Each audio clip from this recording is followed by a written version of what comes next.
What is going on, guys? Welcome to your sixth, I think, Java game development tutorial. And in this tutorial, we're going to be fixing our text on the screen. Now, we got our text to print out on the screen successfully, or hopefully you did, but there is a little thing that kind of annoyed us with it. You probably can't see it right here, but if you made it on your full screen, you can see that the edges of the letters, especially where it sloped, like on the W and on the G, the bends on the G, it was kind of jaggedy letters. And this is because the text wasn't anti-aliased, and when you just have it appear normal in the window, it can appear jagged around all the edges, but we kind of want to give it a nice clean look because we don't want these people to think we're a crappy game program.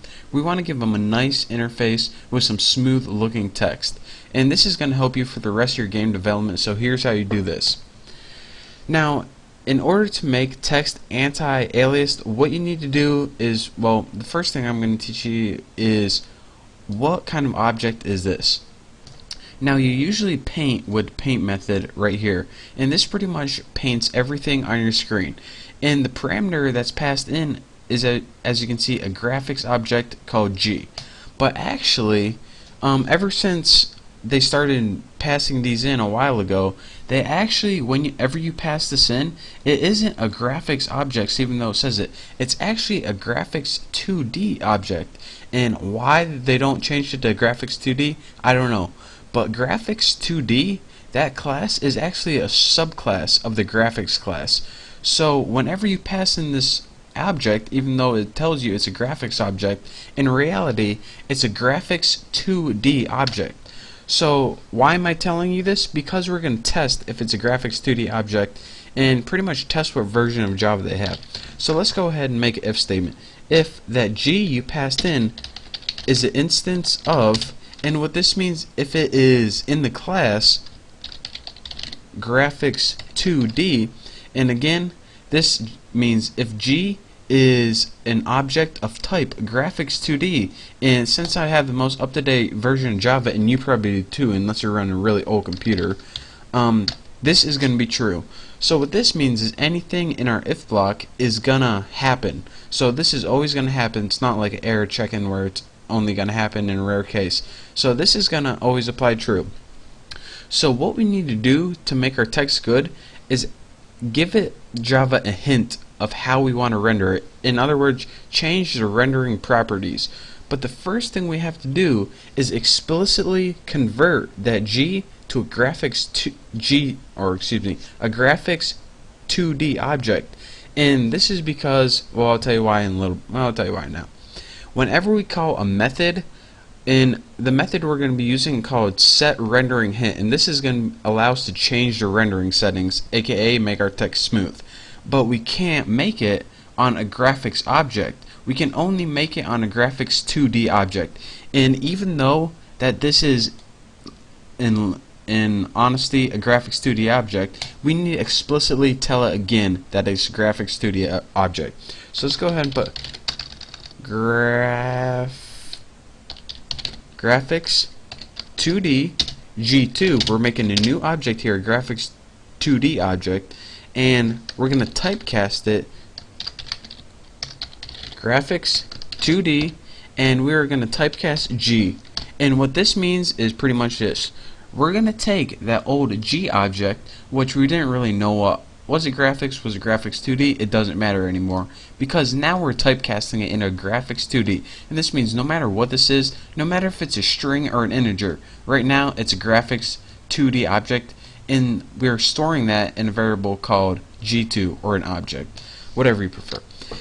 And now we can apply graphics 2D methods to this new object. So let's go ahead and do that right now.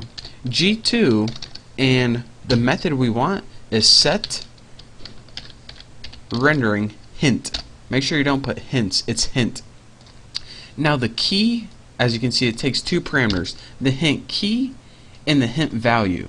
The key is what do you want to change, and we're going to put text, and the value is how do you change it, and the value for us, we're going to put anti-alias it, and this means make it smooth. So the key is the text, and the value is make it smooth. But it's you can't just write that because that'd be a little too easy.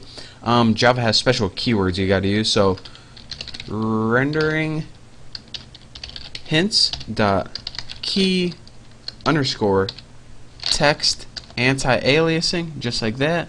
And let me see if I can tighten my window up a little bit so I get all this. Hopefully you guys can see that. And this is pretty much what you want to change. We want to change the text, and we want to change the anti-aliasing attribute of it. Now what do we want to change it to? Well, we obviously want to turn anti-aliasing on, so here's how we do that. Rendering hints with S dot value underscore what is it, text and underscore, I'm afraid to pick one of these right here, anti-aliasing on, right there. So what we said is, alright, we converted this to a graphics 2D object so we can use the method set rendering hint. And the rendering hint says, alright, what do you want to change? Well, we want to change the text. And how do you want to change it? We want to change anti-aliasing on, aka whenever you have text, make it smooth. And now here's what happens. If you're running a version in Java that needs the graphics 2D object, then we take care of that right here. But if you're running an old version, then we can just skip this whole entire thing right here and just print it like normal right here. So if you're running an old version, then your text isn't going to be smooth, but it's still going to work. It's still going to print out. So that's why we need this little if statement right here. So 99% of the time, this is going to check to be true, and it's going to make your text smooth. So I know you guys can't see it, but I'm going to run it anyways to make sure I didn't mess up any of my code for the sake of this tutorial. And yep, on my screen, I know yours is black, but mine has now smooth text instead of jaggedy text. So instead of these jaggedy letters right here, yours would be perfectly smooth. And I'm sorry I can't show it to you on my screen, but my screen recorder, since we have access to the graphics card now, it just won't let you do that. But thank you guys for watching, and hopefully you understand kind of what I was saying. And pretty much, in order to use this method to make it smooth, we needed to change this object into a graphics 2D object. And now that we change the settings and draw it out, it's going to draw it out with those new settings. So, like I said, thank you guys for watching. In the next tutorial, we're going to be going over how to add images in, well, yeah, probably just going to go over how to add images in your game. So, again, thank you guys for watching. Don't forget to subscribe, and I'll see you next tutorial.